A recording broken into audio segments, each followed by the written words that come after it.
Oxford Progressive English Book 6, Unit number 5. The topic we are going to discuss today is sights and sounds. This unit is dealing with 5 senses that are hearing, sight, smell, taste and touch. We all know that these 5 senses are very important for us. If we lack any of them, the life becomes miserable. Open your books at page number 98, unit number 5, Sights and Sounds. We will start today with our writing task. At page number 98, it says that make 5 sentences about the senses using the following model. You can also see on your screen 2 sentences are made for you. Following the same pattern as of these 2 sentences, you are going to make rest 3 sentences about senses. Look at sentence number 1. In order to hear, you use your ears.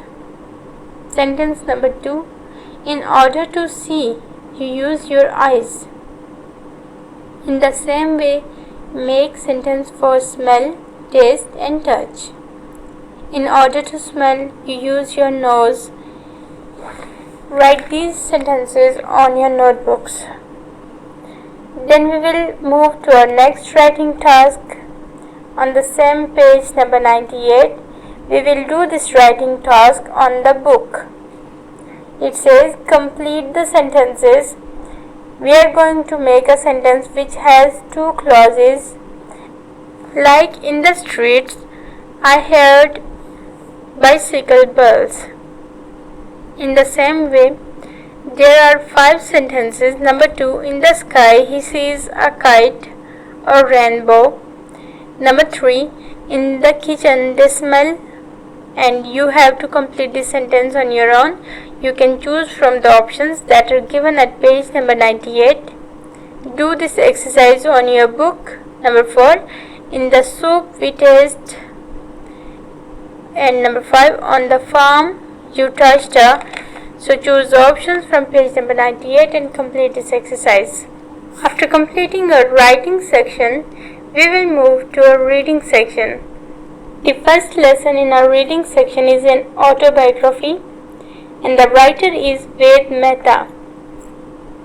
Autobiography is the story of a person's life or writer's life about himself, or the when writer writes about himself, about his life memories. This is called autobiography. So the Sounds of the Sea is an autobiography. The writer Ved Prakash Mehta, who is an Indian novelist, he wrote about his experience, his first experience to the sea. As you can see, Ved Mehta is blind. He got blind at the age of 3. His father and mother want him to be independent and educated despite of his blindness, so they sent Ved Mehta to a school for blind. During his school, he was first taken to the sea, so he wrote about his experience to the sea. So what he did at the sea, although he was blind, he had a very great day at the sea.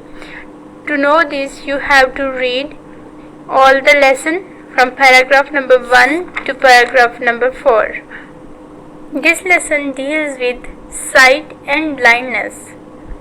Sight is the power of seeing, and blindness is when someone is not able to see anything.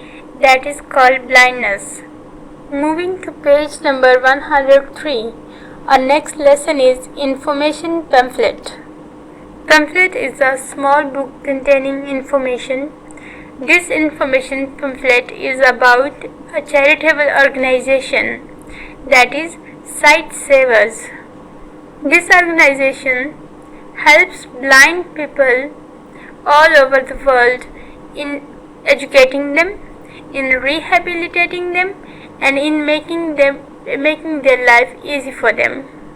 This organization believes that sight is a basic human right. So all over the world they are trying to cure the people who are blind and trying to educate them.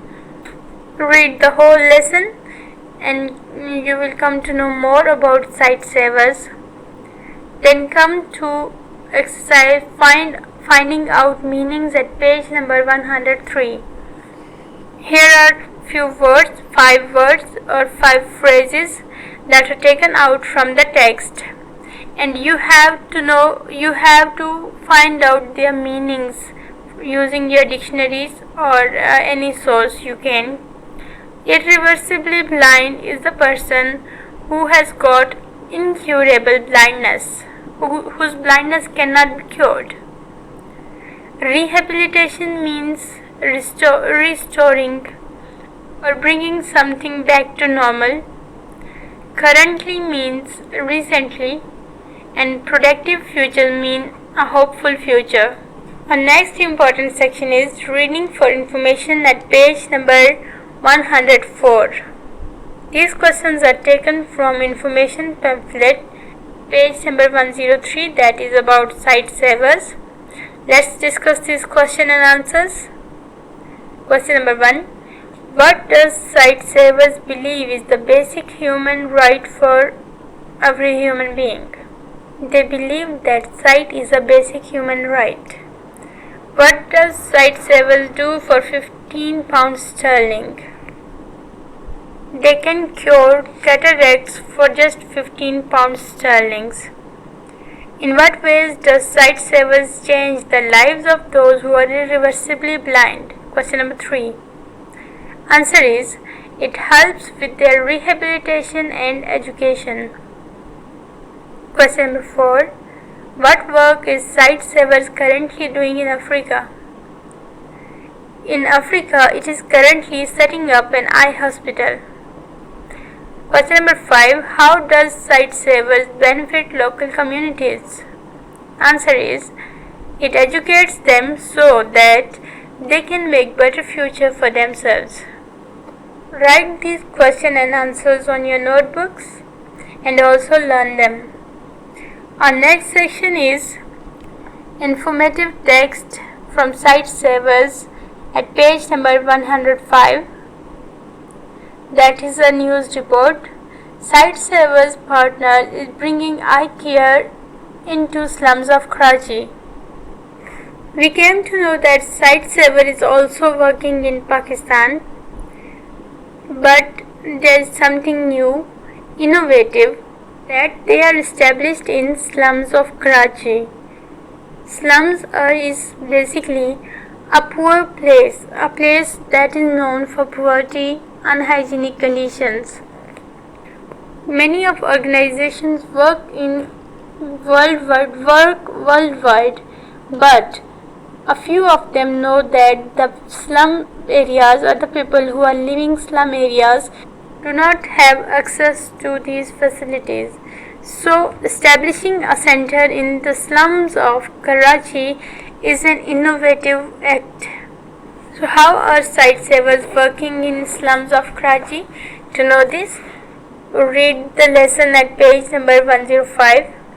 Then we will deal with question and answers at page number 106, reading for understanding. Question number 1 is, why is the eye care program of LRBT innovative? Answer is, because it is established in the slum areas. Number 2. Miss Selma grew up in Rexha colony. How does those facts affect her work? Answer. She knows all kind of health problems people can face. Question number 3 is, what have you learned about eye infection, trachoma? Answer. We learned that it causes pain and irritation in eyes and often found in unhygienic environment. Question number 4. How did trachoma affect Samira? Answer. She was dropped in grades and was unable to do any work. Question number 5. How did local health care help Samira? Answer is they treated her for 6 weeks. Write these question and answers in your notebooks and also learn them. Then we will move to page number 107, suffixes able and able. We have already learned that, or we have already studied that when we add suffix to a base word, it changes its category. Like when we add a suffix to a noun, it can change into an adjective. Or when we add a suffix into a verb, it can change into a noun. Play is a verb. We are adding suffix er to the word play, it becomes player. That is a noun. In the same way, when we add suffix able or able to a base word, to a verb, it changes into an adjective. For example, admire. Admire is the act of praising someone. It is verb. When we add the suffix able, it becomes admirable. Admirable is an adjective. In the same way, wash is a verb.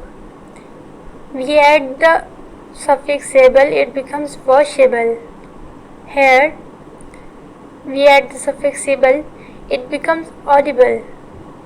Eat, we add the suffix able and it becomes edible. What is the difference between suffix able and able? When suffix able is attached to a base word, we can still recognize the base word. It do not changes the shape of the base word. But when we add suffix able to the base word, it changes the shape of the base word. In example, eat, edible, the base word is eat. So when we are adding suffix able, the base word, the shape of the base word is changed. Eat becomes ed. Here becomes audible, odd. So suffix able changes the shape of the base word. What you need to do is, you are given 4 words: see, treat, afford and touch.